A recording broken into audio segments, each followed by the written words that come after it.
Yay! Daddy's home! Listen, it's been a couple weeks since I dropped a video, but your boy gotta work.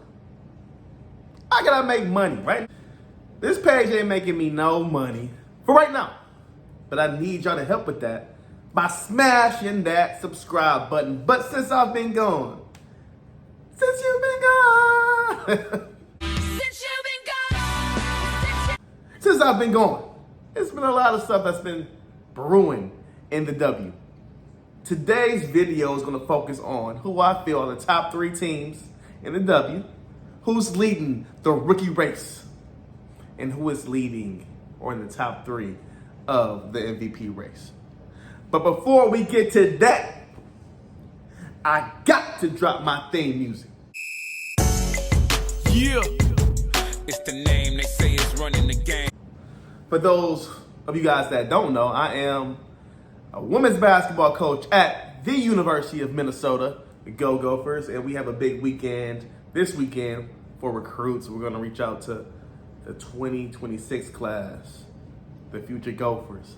So, been preparing for that, but now, back to the W.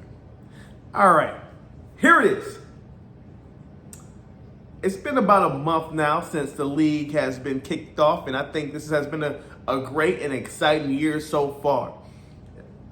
My top 3 teams right now in the W, and it may be a little too early to talk about this, but I think I just want to document this so when we look back at the end of the year, let's see what our community, that's us, we're the community of the WNBA, what the community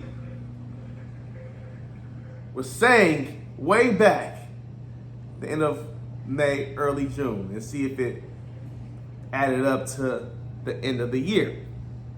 So here are my top 3 teams in the WNBA coming in at number 3. And I know you guys are gonna say, Horn, you being a little biased. And I'm not. The Minnesota Lynx.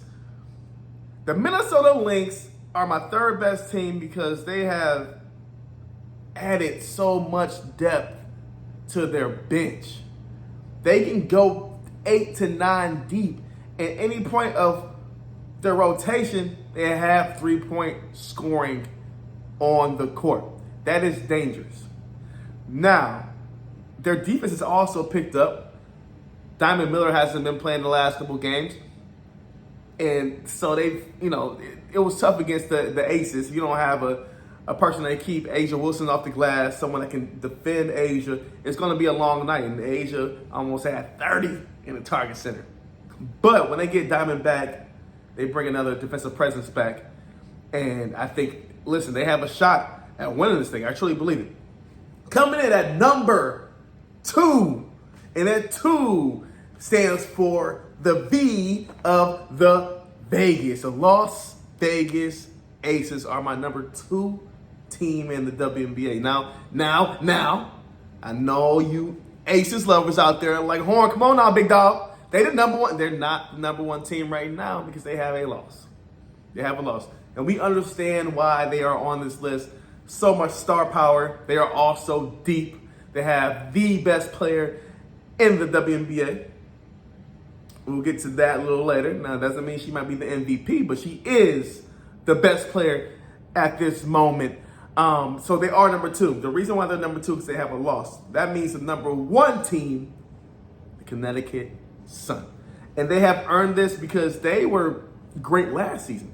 And people, when they came out and dominated Caitlin Clark and the Fever, people are like, oh my God, what's going on here? No, the Suns are like that. The Suns are like that. Again, they added some depth to their bench. Tiffany Mitchell, Rachel Banham, they add some depth and some experience. So they're going to make a deep run. And hey, listen, if they win the finals, I would not be shocked. Okay, so let me know what you think about that in the comments below. I know y'all going to be talking that mad trash. And yes, you're going to say I'm wrong, but I'm not wrong. I'm never wrong. Okay, now let's talk about the Rookie of the Year race. And this is my list. And that means it's the best list. In my opinion. In my opinion. Now, again, this is very, very early, but let's have the conversation. Let's get into that. Coming in at number 3, out of Tennessee, Rickea Jackson. Now, Rickea has been playing her butt off. I've been watching Rickea since she was in high school, played for one of my good buddies in AAU, and she's been a pro since back in the day. Okay, so what she's doing now, averaging double figures in her first year of the WNBA, that's amazing.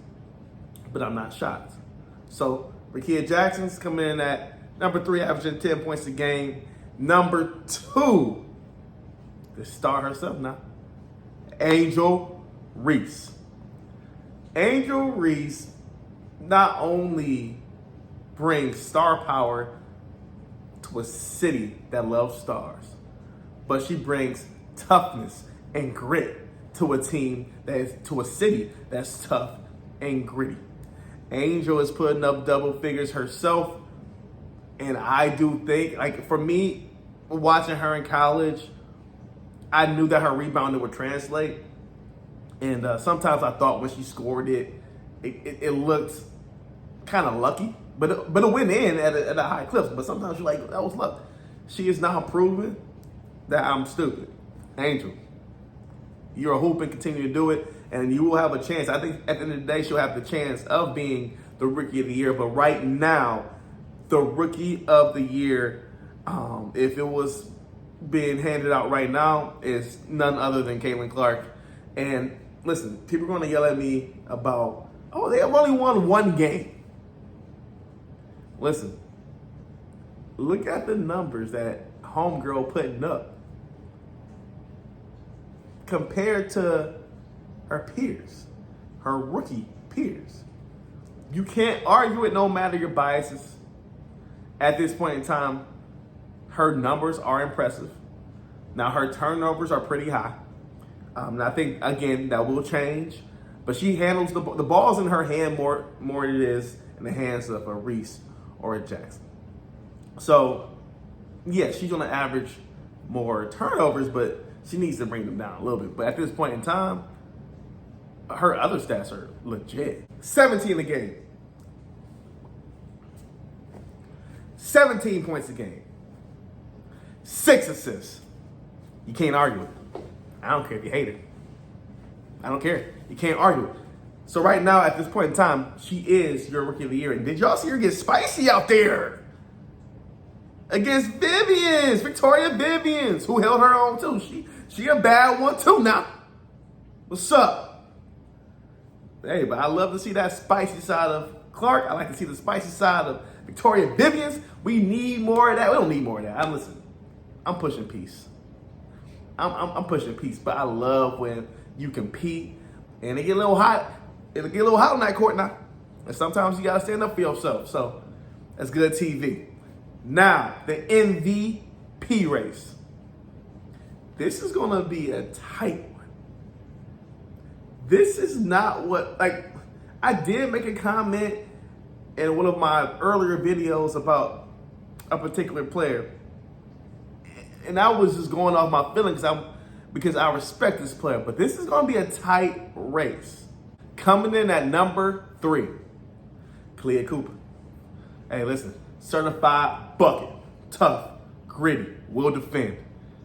And I get to see her play tonight. I'm going to the Lynx game tonight against Phoenix. And I'm excited to see Miss Cooper live because I haven't seen her before. And now I'm going to definitely be checking for it because I do have her number 3 on my MVP list. Coming in at number 2.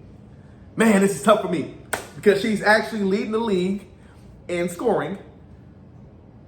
And I did say I thought she might win the MVP earlier in one of my videos. Go check it out. Arike Agumawale is coming in at number 2. The leading scorer in the league. You can't guard her.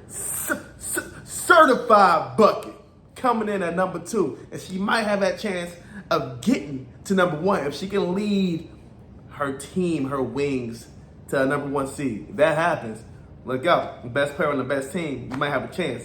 But you know who the best player in the league right now is. None other than Asia Wilson. She deserves it. She may go back to back MVPs. Asia, MVP 3. I like the 3s, baby. I like them. Okay, so if you enjoyed this, let me know in the comments below. Like, share. If you love this video, if you hate this video, please let me know about it. But everyone, smash that subscribe button to help your boy out. It's your boy A-Horn. I'll holla. Peace.